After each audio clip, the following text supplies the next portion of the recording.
In the end, then, what is called for is nothing more and nothing less than what all the world's great religions demand: that we do unto others as we would have them do unto us. Let us be our brother's keeper, Scripture tells us. Let us be our sister's keeper. Let us find that common stake we all have in one another, and let our politics reflect that spirit as well.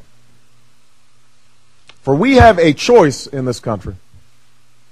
We can accept a politics that breeds division and conflict and cynicism. We can tackle race only as spectacle, as we did in the O.J. trial, or in the wake of tragedy, as we did in the aftermath of Katrina, or as fodder for the nightly news. We can play Reverend Wright's sermons on every channel, every day, and talk about them from now until the election, and make the only question in this campaign whether or not the American people think that I somehow believe or sympathize with his most offensive words.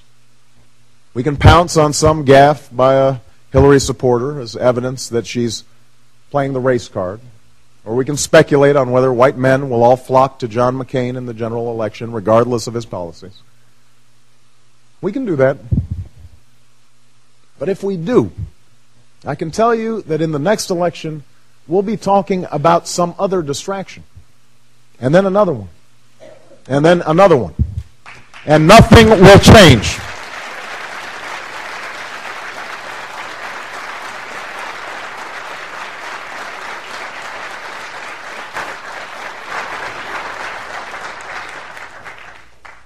That is one option.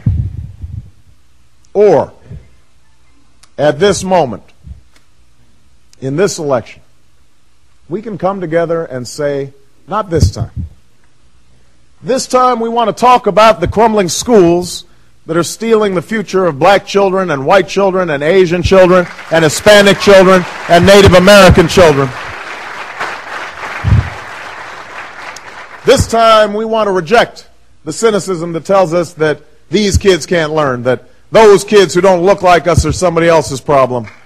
The children of America are not those kids, they are our kids, and we will not let them fall behind in the 21st century economy. Not this time. This time we want to talk about how the lines in the emergency room are filled with whites and blacks and Hispanics who do not have health care, who don't have the power on their own to overcome the special interests in Washington, but who can take them on if we do it together.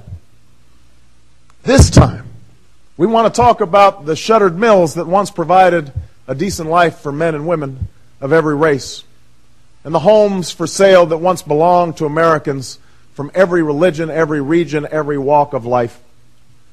This time, we want to talk about the fact that the real problem is not that someone who doesn't look like you might take your job, it's that the corporation you work for will ship it overseas for nothing more than a profit. This time,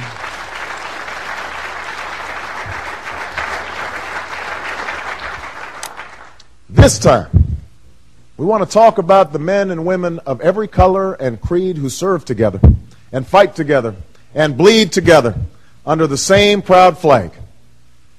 We want to talk about how to bring them home from a war that should have never been authorized and should have never been waged.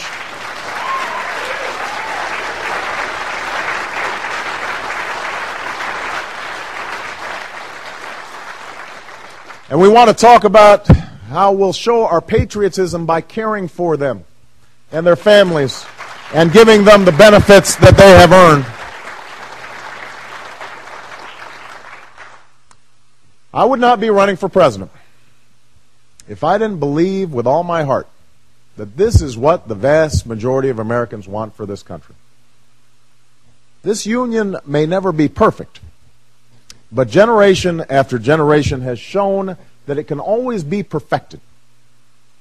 And today, whenever I find myself feeling doubtful or cynical about this possibility, what gives me the most hope is the next generation.